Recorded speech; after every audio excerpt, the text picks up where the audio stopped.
Hello बेटा। पिछले video में बेटा हमने 29 तक क्वेश्चन एक्सप्लेन कर दिए थे। इस वीडियो में बेटा हम 30 से आगे के क्वेश्चन एक्सप्लेन करने वाले हैं, जिसमें बेटा हमारा 30वां क्वेश्चन है। एक 6 ओम के बाह्य प्रतिरोध के साथ 24 सेलों को किस प्रकार जोड़े कि प्रतिरोध में अधिकतम शक्ति 6 हो। सेल का आंतरिक प्रतिरोध 1 ओम है। तो सेल का आंतरिक प्रतिरोध कितना है? 1 ओम। ठीक है, सेल का आंतरिक प्रतिरोध कितना है? 1 ओम है।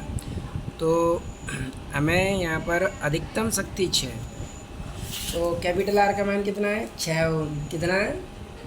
6 ओम। आर बराबर 6 ओम। आंतरिक प्रतिरोध कितना है? 1 ओम। माना एन सेल श्रेणी क्रम में व एम पंक्तियाँ समांतर क्रम में हैं, तो कुल सेलों की संख्या एम इंटू एन बराबर 24। समीकरण नंबर 1 हो गया। अधिकतम शक्ति 6 के लिए एम आर बराबर क्या होगा? N R. कैपिटल आर कितना है? 6, तो 6 एम। स्मॉल आर कितना है? 1, तो 1। एन बराबर कितना आ गया? 6 एम। एन की वैल्यू रख देंगे इसकी जगह पे, तो एन की वैल्यू रखेंगे इसकी जगह पे, तो एन का मान है क्या है? 6 एम। तो यहाँ रख देंगे 6 एम। 6 एम का एम में गुणा करें 6 एम स्क्वायर। ठीक है, 6 एम स्क्वायर। 6 से 24 के बार कट गया? 6 से 24 4 बार कट गया। 4 कितने का वर्ग होता है? 2 का। तो एम का मान कितना आ गया? 2। यानी पंक्तियाँ कितनी हैं? 2 पंक्तियाँ हैं। तो समीकरण 2 से एम की जगह पर 2 रख देंगे। 6 दूनी 12। तो कितने सेल कितने हैं? 12। तो एक पंक्ति में कितने सेल लगाने हैं? 12, और दूसरी पंक्ति में 12। तो इस तरीके से कितने सेल हो जाएंगे? यानी 12 सेलों की 2 पंक्तियाँ बनानी है। क्या पंक्तियाँ बनानी है? 2 पंक्तियाँ बनानी है। अगला है 31वां क्वेश्चन। समान विद्युत वाहक बल 2 वोल्ट तथा आंतरिक प्रतिरोध 1.5 ओम। ठीक है, तो विद्युत वाहक बल ई हो गया 2 वोल्ट, आंतरिक प्रतिरोध हो गया 1.5 ओम। ठीक है, फिर इनमें 2 पंक्तियां, प्रत्येक पंक्ति में 2 सेल लगे हैं। तो पंक्ति कितनी है? 2। सेल कितने हैं? 2। ठीक है, और बाह्य प्रतिरोध 10 ओम से जोड़ दिया गया। ठीक, तो 10 ओम से जोड़ दिया गया। अब ये पूछा है कि प्रत्येक परिपथ में धारा क्या होगी। क्या पूछिए? धारा। और परिपथ में शक्ति 6 क्या होगा। तो हमें परिपथ में शक्ति 6 निकालना है, और क्या निकालना है? धारा निकालनी है। ठीक है, तो देखो शुरुआत करते हैं। तो सबसे पहले मिश्रित क्रम चल रहा है। कौन सा क्रम चल रहा है? मिश्रित क्रम। तो सेलों से प्रवाहित धारा आई बराबर M N E upon M R plus N R. अब एम कितना है? 2। एन कितना है? 2। तो एम की जगह 2, एन की जगह 2। ई का मान कितना है? 2। एम की जगह पर 2 रखेंगे। आर का मान कितना है? 10। 2 गुणा 1.5। 2 दूनी 4, 4 दूनी 8, ये 20 हो गया। 15 दूनी 30, 20 और 3 23, 23 हो गया है।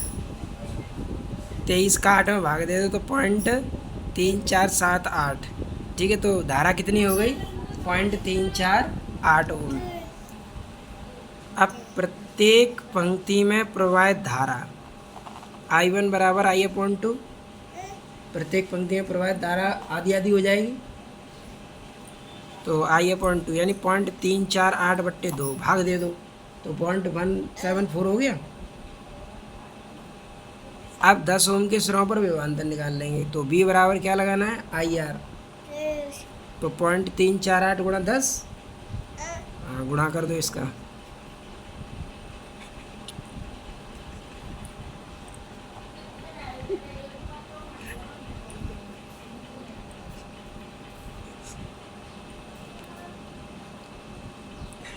तो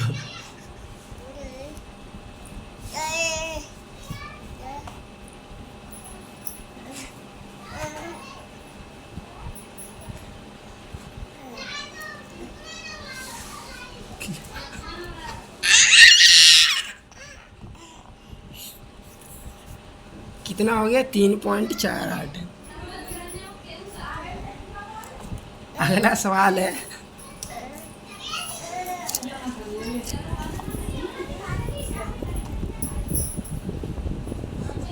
निम्नांकित चित्र में एक 9 वोल्ट की बैटरी को 3 किलो ओम प्रतिरोध के साथ जोड़ा गया। दो बिंदुओं ए कॉमा बी के बीच 20 किलो ओम तथा 1 किलो ओम के वोल्टमीटरों की सहायता से विभवांतर मापा गया। किस वोल्टमीटर में अधिक पाठ होगा गणना द्वारा स्पष्ट कीजिए। जैसे पूछा है किस वोल्टमीटर में अधिक पाठ होगा, ये गणना करके बताना है।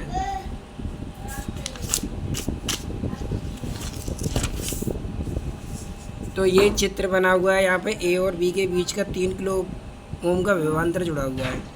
तो 20 किलो ओम प्रतिरोध के वोल्टमीटर को जोड़ने पर, तो 20 किलो ओम के वोल्टमीटर को जोड़ देंगे 3 किलो ओम के सिरों पर। तो ये जोड़ दिया हमने समांतर क्रम में। अब बताना है इस पर विभवांतर समान रहेगा कि नहीं।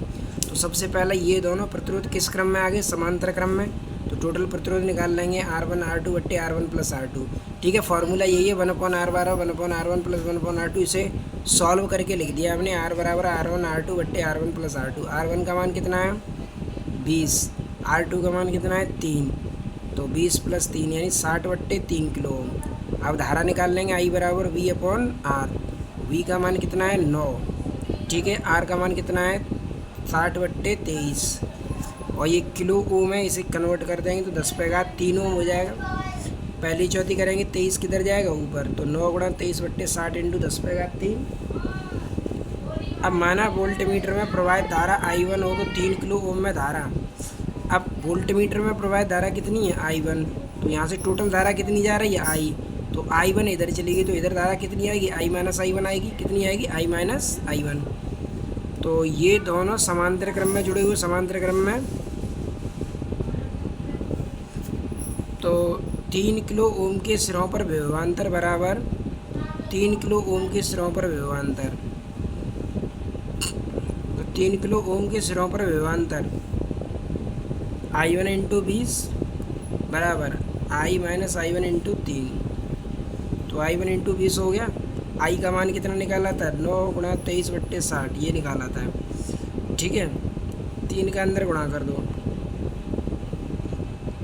तो 3 का अंदर गुणा करेंगे, इसमें गुणा कर दिया, ये 3 हो गया, इसमें गुणा करेंगे 3 I1 हो गया, ठीक है। अब 3 से 60 कट गया क्या बार 20 बार, माइनस का ये इधर 95 कर दो, तो ये कितना हो गया 23 I1। 23 से 23 कट गया, कितना बचा 9 बट्टे 20 गुणा 10⁻³, यानी I1 कितना आ गया 9 बट्टे 20 गुणा 10⁻³। अब 20 किलो ओम वोल्टमीटर का पाठ्यांक V बराबर I1 R1। तो I1 का मान कितना है 9 बट्टे 20 गुणा 10⁻³, ये 20 गुणा 10⁻³ तो ये कट गया, कितना आ गया 9 वोल्ट। इसका मतलब है चाहे 1 किलो ओम जोड़ें या 20 किलो ओम, वोल्टमीटर का पाठ्यांक क्या रहेगा, हर स्थिति में समान रहेगा। वोल्टमीटर का पाठ्यांक क्या रहेगा, हर स्थिति में समान रहेगा, ठीक है। अगला है क्वेश्चन नंबर 33। चित्र 6.82 में किसी संधि O पर मिलने वाली अनेक धाराओं को प्रदर्शित किया गया। I का मान ज्ञात कीजिए। तो देखो बेटा, ये वाला सवाल जो है वो किरचॉफ के प्रथम नियम से होगा। किससे होगा, किरचॉफ के प्रथम नियम से। और किरचॉफ का प्रथम नियम क्या होता है, संधि पर आने वाली धाराओं को प्लस में और संधि से जाने वाली धाराओं को माइनस में लिया जाता है। तो यहाँ पर देखते हैं, देखो बेटा,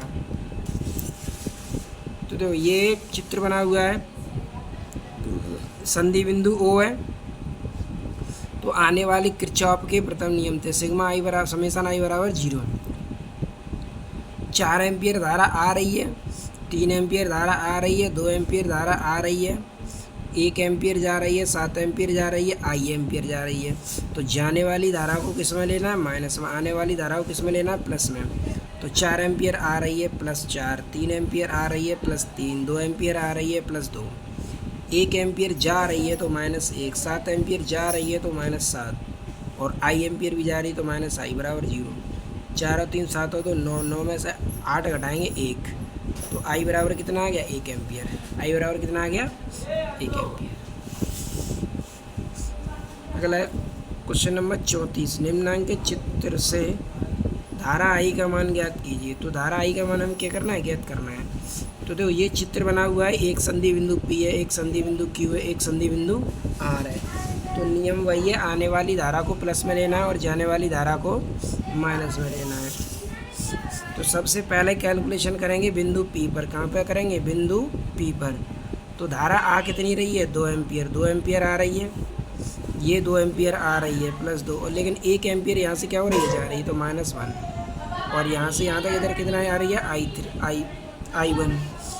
तो I1 आ रही है, तो -I1। तो जो P से ये आ रही है, ये आ रही है, ये जा रही है और ये I1 जा रही है, तो -1 4 में तो 1 घटा दो, 3 बचा। तो I1 कितना आ गया? I1 का मान हो गया 3 एम्पियर। ठीक, कितना हो गया? 3 एम्पियर। अब बिंदु Q पर, बिंदु Q पर देखो 3 एम्पियर आ रही है, 3 एम्पियर आ रही है, तो 1 एम्पियर जा रही है। I2 भी जा रही है, तो 3 प्लस में और 1 माइनस में, I2 भी माइनस में। 2 में से घटाओ, 3 में से 1 घटाओ, 2 बचा, 2 इधर ले आओ। I2 कितना आ गया? 2 एम्पियर। अब बिंदु R पर देखो I2 बराबर कितना है? 2 एम्पियर। तो 2 एम्पियर आ रही है, 1.2 एम्पियर जा रही है, 1 एम्पियर आ रही है, तो 2 एम्पियर और 1 एम्पियर आ रही है, 1.2 एम्पियर जा रही है। तो 2 एम्पियर आ रही है और 1.2 एम्पियर जा रही है, तो 1.2 एम्पियर जा रही है और 1 एम्पियर भी आ रही है, तो प्लस 1, 2 और 1 कितने हो गए? 2 में से 1.2 घटा दो, तो 0.8 बचा, प्लस 1 माइनस I, इसे जोड़ दो 1.8। तो I का मान कितना आ गया? 1.8 एम्पियर। कितना आ गया? 1.8 एम्पियर। कितना आ गया? 1.8 एम्पियर।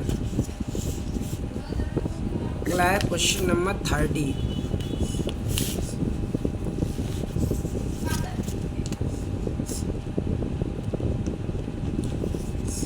ठीक है, तो इससे के आगे के वीडियो बेटा हम आगे के क्वेश्चन अगले वीडियो में एक्सप्लेन करेंगे। Thanks for watching.